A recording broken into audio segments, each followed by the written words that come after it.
1972, un homme, Kerry Walton, retourna dans sa ville natale en Australie afin d'assister aux funérailles de sa grand-mère. Durant son séjour là-bas, il passa près d'une vieille maison abandonnée qu'il connaissait depuis son enfance. Cette maison l'avait toujours effrayé car la rumeur disait qu'elle était hantée. Le jeune homme avait envie d'y entrer mais hésitait tout de même. Aussi la tentation était trop forte et ce dernier décida finalement de franchir la porte de l'étrange demeure. Muni d'une lampe de poche, il commença à explorer l'intérieur sombre et délabré, plein de fils d'araignées, lorsque brusquement, il sursauta et poussa un cri en apercevant ce qui semblait être le corps d'un petit enfant sur le sol. La peur au ventre, il s'en approcha doucement. Mais en regardant de plus près, il se rendit compte soulagé que ce qu'il avait pris pour un enfant n'était en fait qu'une poupée. Mais quelle poupée! Elle ressemblait surtout à une sorcière. Il faut avouer que celle-ci était affreusement laide, avec un visage terrifiant, un regard noir et menaçant et un sourire inquiétant. L'affreux objet était en bois sculpté avec des yeux de verre et était habillé comme un garçon. Très intrigué par cette poupée et aimant les antiquités, le jeune homme décida de l'emporter avec lui. Il a ensuite pris la route pour rentrer chez lui et déposa la poupée sur le siège arrière. Soudain, sur le chemin du retour, il lui sembla entendre quelque chose bouger à l'arrière et une voix qui disait « Let me out ». Finalement, l'homme se dit que c'était certainement son imagination et cet incident lui inspira le nom qu'il allait donner à la poupée. C'est ainsi qu'il l'appela Leta. Arrivé chez lui, lorsque sa femme vit l'objet étrange qu'il avait ramené, celle-ci ne fut pas très enthousiaste, mais plutôt effrayée par son aspect hideux.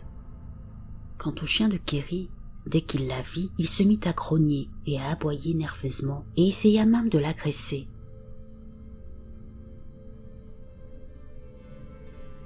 Apparemment, lui non plus n'avait aucune envie que cette chose fasse partie de la famille.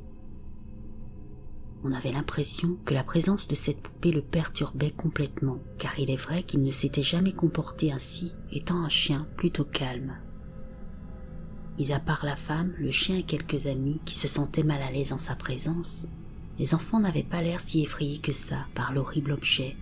D'ailleurs, au début, ils s'amusaient même avec et avaient obtenu l'autorisation de l'emmener dans leur chambre à l'heure du coucher. Mais une nuit, alors qu'ils dormaient profondément, Kerry Walton et sa femme furent brusquement réveillés par les cris de leurs enfants. Walton a déclaré que ceux-ci étaient terrifiés par la poupée et qu'ils ont affirmé l'avoir entendue parler toute seule et se déplacer comme un être vivant. Ce jour-là, ils avaient eu si peur que Kerry dut la retirer immédiatement de leur chambre. Après ça, plusieurs incidents étranges ont commencé à se produire. La famille retrouvait la poupée à différents endroits, sans qu'apparemment quelqu'un l'ait déplacée. Les personnes qui l'approchaient avaient parfois des nausées et faisaient des cauchemars. Puis un jour, Kerry remarqua une série de petites griffures sur le sol de la maison et ce qui est étrange, c'est qu'il a découvert qu'il y avait les mêmes marques sur les semelles des chaussures de Leta. Finalement, constatant que celle-ci n'avait apporté que des problèmes depuis qu'elle avait débarqué dans la maison, l'homme décida de la remettre dans un sac et de la descendre à la cave. Et enfin, juste après, les choses se sont calmées. Cependant, au fil des jours, Walton n'arrêtait pas de penser aux événements étranges qui s'étaient déroulés autour de cette poupée, et voulant savoir plus sur celle-ci, il l'emmena à un expert. Après l'avoir examinée, il a dit que la poupée venait sûrement d'Europe, qu'elle avait été sculptée à la main, sans doute par des gitans. Et le plus étrange, il a ajouté que les cheveux noirs sur sa tête étaient peut-être d'origine humaine. Surpris par cette expertise, Kerry Walton rentra chez lui avec la poupée qu'il avait mise dans un sac avant de prendre la route. Seulement, en arrivant, lorsqu'il gara la voiture dans son allée, il découvrit avec stupéfaction que Leta n'était plus dans le sac où il l'avait mise, mais qu'elle était posée sur le siège arrière de sa voiture. Finalement, l'homme demanda l'aide d'un médium. Ce dernier déclara peu après qu'il pensait que Leta était certainement possédée par un esprit, un jeune garçon de 6 ans qui s'était noyé il y a très longtemps pendant une tempête quelque part en Roumanie. D'après le médium, l'âme du garçon serait emprisonnée dans cette poupée. Ainsi, le père, bouleversé par le décès brutal de son fils, aurait décidé de fabriquer l'objet afin d'y transférer l'âme de ce dernier.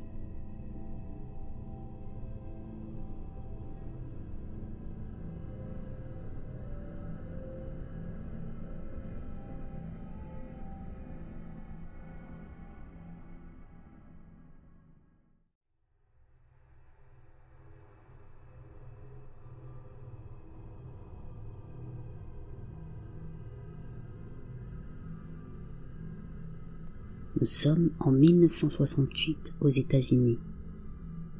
Dans le grenier d'une maison victorienne du nord de l'État de New York, un homme collectionneur d'antiquités trouve une étrange malle ensevelie sous un tas de vieux journaux. Cette malle l'intrigue, donc il décide de l'ouvrir et y découvre un vieux bout de papier avec la prière du Notre Père écrite dessus, un journal datant des années 1930 et surtout une poupée qui semble très ancienne. L'homme, passionné d'antiquités, décide de prendre l'objet avec lui, l'ajoute à sa collection et lui donne le nom de Charlie. Il est marié et a 5 enfants, et depuis qu'il l'a ramené du grenier, aucun d'entre eux n'y a porté attention. On l'avait posé là, sur l'étagère, avec d'autres poupées anciennes. Mais voilà que les parents finissent par se rendre compte que quelque chose ne va pas. En effet, bizarrement, Charlie semble chaque jour se déplacer à différents endroits de l'étagère sur laquelle ils l'ont placé. Ne comprenant pas ce qui se passe, ils soupçonnent leurs enfants, mais ces derniers nient les faits et jurent qu'ils n'ont pas changé la poupée de place. Cependant, l'un d'eux, une fillette âgée de 4 ans, fait une étrange révélation. Elle affirme que Charlie lui a parlé durant la nuit, pendant qu'elle se rendait aux toilettes. Bien sûr, les parents ne l'ont pas cru et ont pensé que cette dernière avait beaucoup trop d'imagination. Au fil du temps, les enfants commencent à être de plus en plus effrayés par Charlie, jusqu'au point de ne plus vouloir utiliser la salle de bain en pleine nuit. Certains d'entre eux affirment que la poupée se déplace dans la maison et que parfois elle leur parle. Ces histoires avec Charlie deviennent vraiment problématiques. Et les choses se corsent lorsque d'étranges marques de griffures sont retrouvées sur le corps de la plus jeune et que celle-ci insiste sur le fait que c'est Charlie qui en est responsable. Les parents ne savent pas vraiment ce qui se passe avec cette poupée, mais ce dernier incident les persuade de la retirer de l'étagère. Peut-être est-elle hantée, se disent-ils. Ainsi, ils la ramènent dans le grenier et la remettent dans la malle où elle avait été trouvée, puis l'y enferment une bonne fois pour toutes. Après ça, les choses se calment, et la vie reprend son cours comme si de rien n'était. Finalement, les années passent, les enfants grandissent, et la maison est mise en vente. Suite à ça, la famille décide d'organiser un vide-grenier, et dans le lot d'objets exposés, il y a Charlie. Parmi les acheteurs ce jour-là, une femme est très intéressée par la poupée. Elle l'achète pour l'intégrer à sa collection. Depuis, la poupée a changé plusieurs fois de propriétaire et son histoire a été transmise. Passant de main en main, Charlie a fini par atterrir dans un magasin appelé Local Artisan à l'extérieur de Salem dans le Massachusetts. Entourée d'œuvres d'art étranges et d'animaux empaillés, celle-ci peut être vue par les visiteurs.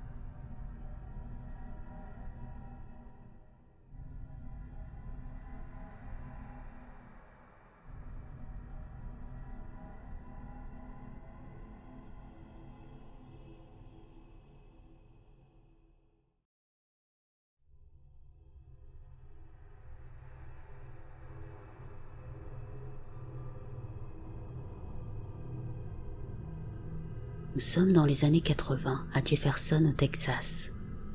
Une femme, Madame Crockers, se rend dans un magasin d'antiquités du coin. Lorsqu'elle pousse la porte et rentre, elle y trouve un vieil homme.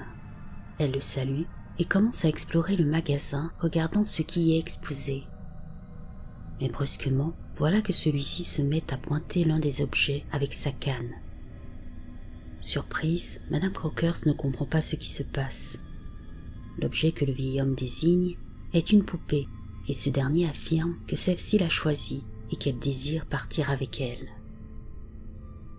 Alors la jeune femme sourit et lui dit gentiment qu'elle ne peut pas l'emmener, que sa fille est peut-être encore trop jeune pour avoir une si jolie poupée ancienne qu'elle abîmerait certainement. Mais l'homme n'en démord pas et lui assure que celle-ci fera le bonheur de la petite. Étonnée par l'insistance de ce dernier, elle cède et accepte de l'acheter. Elle a donc une petite fille de 6 ans nommée Jasmine. Et lorsqu'elle lui offre la poupée, ce jour-là, l'enfant tombe immédiatement sous son charme et lui donne le nom de Christina. Beaucoup de gens ne comprennent pas que Madame Croqueurs offre à sa fille une poupée ayant autant de valeur et aussi chère. Mais pour elle, ça n'a pas d'importance, car l'essentiel c'est qu'elle soit heureuse. En tout cas, une chose est sûre, c'est que Jasmine est très attachée à ce nouveau jouet et s'en occupe très bien. Christina l'accompagne partout où elle va, au jardin d'enfants, à l'école, etc. et même lorsqu'elle prend son bain. Un jour, sans faire exprès, en jouant avec Christina, sa meilleure amie lui casse la jambe droite. Choquée par l'état dans lequel elle voit sa poupée Jasmine, elle fond aussitôt en larmes et est inconsolable. Attristée par les pleurs incessants de sa fille, Madame Croqueurs décide d'agir et pose un pansement sur la jambe cassée de la poupée, espérant que la situation s'apaise. Seulement, elle refuse catégoriquement et dit à sa mère que la jambe de Christina mérite mieux qu'un simple pansement. Lorsque Madame Croqueurs lui demande ce qu'elle doit faire, elle lui affirme sûre d'elle qu'elle doit avoir un vrai enterrement. Bien sûr, après cette étrange annonce, la jeune femme est assez perplexe. Mais pour ne pas blesser sa fille, elle accepte finalement sa proposition. Le père de Jasmine fabrique donc un petit cercueil dans une vieille boîte à cigares. Quand elle voit le cercueil, la petite en est très satisfaite et confirme que c'est ce que Christina voulait. À sa demande, sa mère place les morceaux de la jambe dans le congélateur, puis annonce aux amis et à la famille les funérailles de la jambe de la poupée. Ils doivent en plus venir le lendemain et s'habiller comme il faut pour ce genre d'événement. Après l'étrange enterrement, les jours passent et le comportement de la petite fille change de plus en plus. Elle affirme que durant la nuit, la poupée la réveille et se plaint de douleur à cause de sa jambe manquante. Aussi, elle demande à sa mère de changer le pansement de Christina tous les jours et de faire en sorte que la blessure ne s'infecte pas. Malgré tout ce que Jasmine lui dit, Madame Croqueurs continue à penser qu'elle a juste une imagination débordante et que la poupée ne communique certainement pas avec elle. Cependant, son opinion change lorsqu'une nuit, la petite fille se réveille en hurlant dans son lit. Quand elle arrive en courant dans sa chambre, elle lui demande ce qui lui arrive. Cette dernière se met à lui raconter quelque chose d'étrange. Elle lui affirme que Christina souffre beaucoup à cause de sa jambe et qu'elle a la sensation que des fourmis de feu la dévorent. Alors, ne sachant pas quoi faire pour apaiser sa fille, peu après, Madame Croqueurs décide d'aller vérifier la sépulture de la poupée. Et en arrivant là-bas, elle constate qu'il y a à la place un petit monticule de fourmis de feu. À ce stade, elle comprend que quelque chose ne va pas avec cette poupée et qu'il faut qu'elle prenne une décision radicale. Pensant que cette dernière est hantée, elle ne veut plus que Jasmine l'approche et l'enferme donc dans un coffre au grenier. La poupée y reste plusieurs années, jusqu'à ce qu'elle trouve un nouveau propriétaire. Aujourd'hui, Christina mène une vie tranquille dans sa nouvelle maison. Elle adore regarder la télé. Elle a sa propre petite chaise. Souvent, elle reste là, sans bouger, mais à certains moments, on peut la retrouver dans des positions différentes, ou même parfois, elle glisse de sa chaise et se retrouve sur le sol. Il paraît qu'elle adore qu'on prenne des photos d'elle, Mais si vous insistez trop longtemps, elle finit par se lasser et n'hésitera pas à vous le faire savoir.